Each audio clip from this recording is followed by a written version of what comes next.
Hello everyone, welcome to my YouTube channel. আজকে আমরা আলোচনা করব ক্লাস 5 এর লেসন 1 গান্ধী দা মহাত্মা এর পার্ট 2 অ্যান্ড পার্ট 3 একই সঙ্গে, কারণ পার্ট 3টা অনেক ছোট, তাই আমরা পার্ট 2 এবং পার্ট 3 একই সঙ্গে আলোচনা করে দিচ্ছি। লেটস কন্টিনিউ, চলো চালিয়ে যাই।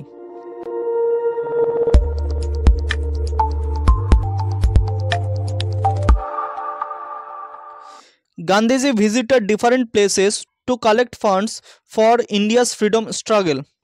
গান্ধীজি ভারতের স্বাধীনতা আন্দোলনের জন্য অর্থ সংগ্রহ করতে বিভিন্ন জায়গায় গিয়েছিলেন। ফ্রিডম স্ট্রাগল মানে স্বাধীনতা আন্দোলন। ওয়ান্স হি ভিজিটেড ওড়িশা, একবার তিনি উড়িষ্যাতে গিয়েছিলেন। There he meet an old women, সেখানে তিনি একজন বৃদ্ধা মহিলার সঙ্গে সাক্ষাৎ করেন। She could not stand straight, তিনি সোজা হয়ে দাঁড়াতে পারছিলেন না। হার হেয়ার ওয়াজ গ্রে, তার চুলগুলি ছিল সাদা। হার শাড়ি ওয়াজ টর্ন, তার শাড়ি ছিল ছেঁড়া।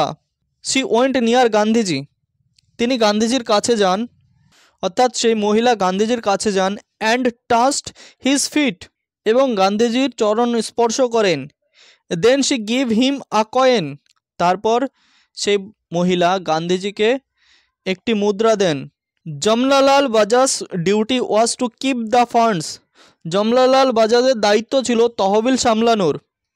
অর্থাৎ এখানে বলেছেন গান্ধীজি ভারতের স্বাধীনতা আন্দোলনের জন্য অর্থ সংগ্রহ করতেন বিভিন্ন জায়গায় জায়গায় গিয়ে। একবার তিনি উড়িষ্যাতে যখন যান, তার সঙ্গে একজন বৃদ্ধা মহিলার দেখা হয়েছিল, এবং সে বৃদ্ধা মহিলা সোজা হয়ে দাঁড়াতে পারছিলেন না। তার চুলগুলি ছিল সাদা, তার শাড়ি ছিল ছেঁড়া। এবং সে বৃদ্ধা মহিলা গান্ধীজি সেখানে গেলে গান্ধীজির কাছে যান এবং তার পা স্পর্শ করেন এবং গান্ধীজির হাতে একটি মুদ্রা দেন। জমনালাল বাজাজের কাজ হলো সেই তহবিল সামলানোর। He asked Gandhiji for the coin, তিনি গান্ধীজির কাছে মুদ্রাটি চাইলেন বা গান্ধীজির কাছে মুদ্রাটির কথা জিজ্ঞাসা করলেন, বাট গান্ধীজি রিফিউজড, কিন্তু গান্ধীজি প্রত্যাখ্যান করলেন। রিফিউজড মানে কি? প্রত্যাখ্যান করা। জমনালাল ওয়াজ সারপ্রাইজড, জমনালাল অবাক হলেন।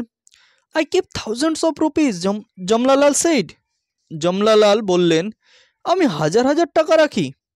নেক্সট, তারপরে দেখো, this coin is worth much more than those thousands, এই মুদ্রার দাম হাজার হাজার টাকাগুলোর থেকেও বেশি। গান্ধীজি টোল্ড হিম, গান্ধীজি তাকে বললেন, if a man has lakhs, যদি একজন মানুষের অনেক লাখ লাখ টাকা থাকে, he can give a thousands or two, তাহলে সে 1-2 হাজার টাকা দিতেই পারে। But this coins was perhaps all she had, কিন্তু তার কাছে হয়তো এই মুদ্রাটাই শুধু ছিল। হোয়াট আ গ্রেট স্যাক্রিফাইস, কি দারুণ আত্মত্যাগ। স্যাক্রিফাইস মানে ত্যাগ। সুতরাং বা তাই, I value this coin more than a crore of rupees, আমি কোটি কোটি টাকার থেকেও এই মুদ্রার দাম বেশি মনে করি। গান্ধীজি এক্সপ্লেন্ড, গান্ধীজি বর্ণনা করলেন। হি kept that coin with him for ever, তিনি সারা জীবন মুদ্রাটি নিজের কাছেই রেখেছিলেন। অর্থাৎ এখানে বলেছিল, যখন ওই টাকাটি যখন গান্ধীজির কাছে ওই বৃদ্ধ মহিলা দেন, তখন জমনালাল গিয়ে সেই টাকাটি চেয়েছিলেন, কারণ জমনালালের দায়িত্ব ছিল তহবিল সামলানোর। তখন গান্ধীজি তাকে টাকাটি দিতে অস্বীকার করেন এবং জমনালাল এতে অবাক হয়ে বলেন যে আমি হাজার হাজার টাকা রাখি। তখন গান্ধীজি তাকে বললেন, এই মুদ্রার দাম হাজার হাজার টাকার থেকে অনেক বেশি। যার কাছে অনেক লাখ টাকা থাকে সে 1-2 হাজার টাকা দিতেই পারে, কিন্তু হয়তোবা এই মুদ্রাটাই শুধু ছিল ওই মহিলার কাছে। তাই বলেছে কি দারুণ স্বার্থ ত্যাগ, নিজের স্বার্থটাকে কেমনভাবে তিনি ত্যাগ করলেন, এবং তাই আমি এই টাকাটিকে কোটি টাকার থেকেও বেশি মনে করি। গান্ধীজি তারপরে নিজের কাছে সারা জীবনের জন্য ওই মুদ্রাটি রেখে দিয়েছিলেন। এই ছিল তোমাদের ইউনিট 2। এবার চলো ইউনিট 3 আমরা দেখে নিই।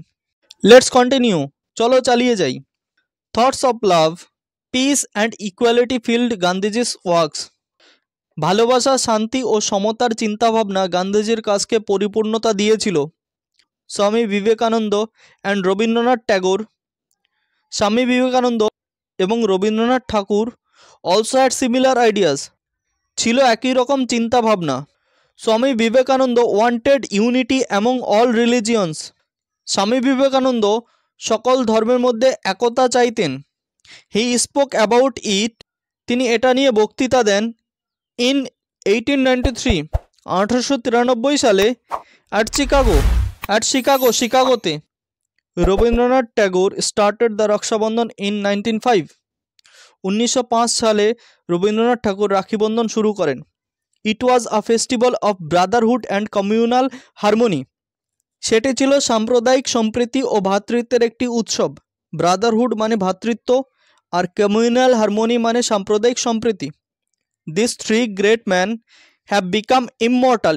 শব্দের অর্থ হলো অমর। এই তিনজন মহান ব্যক্তি অমর হয়ে থাকবেন for their thoughts and works, তাদের চিন্তাভাবনা এবং কাজের জন্য। এখানে বলেছে যে ভালোবাসা, শান্তি ও সমতার চিন্তাভাবনায় গান্ধীজির কাজকে পরিপূর্ণতা দিয়েছিল। স্বামী বিবেকানন্দ এবং রবীন্দ্রনাথ ঠাকুরেরও একই রকম চিন্তাভাবনা ছিল। স্বামী বিবেকানন্দ সকল ধর্মের মধ্যে একতা চাইতেন। 1893 খ্রিস্টাব্দে তিনি শিকাগোতে এটা নিয়ে একটি বক্তৃতাও দিয়েছিলেন। 1905 খ্রিস্টাব্দে রবীন্দ্রনাথ ঠাকুর রাখি বন্ধন শুরু করেন। সেটি ছিল সাম্প্রদায়িক সম্প্রীতি ও ভ্রাতৃত্বের একটি উৎসব। আমরা আজকে যে রাখি বন্ধন পালন করি এইটাও রবীন্দ্রনাথ ঠাকুর শুরু করেছিলেন। এই তিনজন মহান ব্যক্তি তাদের চিন্তাভাবনা এবং কাজের জন্য অমর হয়ে থাকবেন। তো thank you everyone for watching my ভিডিওটি কেমন লাগলো সেটা অবশ্যই জানাবে। আর ভিডিওটি ভালো লাগলে লাইক করবে, কমেন্ট করবে এবং বন্ধুদের কাছে শেয়ার করবে। তাছাড়া যারা এখনও পর্যন্ত চ্যানেলটিকে সাবস্ক্রাইব করেনি তারা অবশ্যই চ্যানেলটিকে সাবস্ক্রাইব করবে এবং যারা আগের থেকে করেছো তাদের সকলকে অসংখ্য ধন্যবাদ। খুব শীঘ্রই দেখা হচ্ছে তোমাদের সঙ্গে নেক্সট ভিডিওতে। ভালো থেকো সবাই, থ্যাংক ইউ।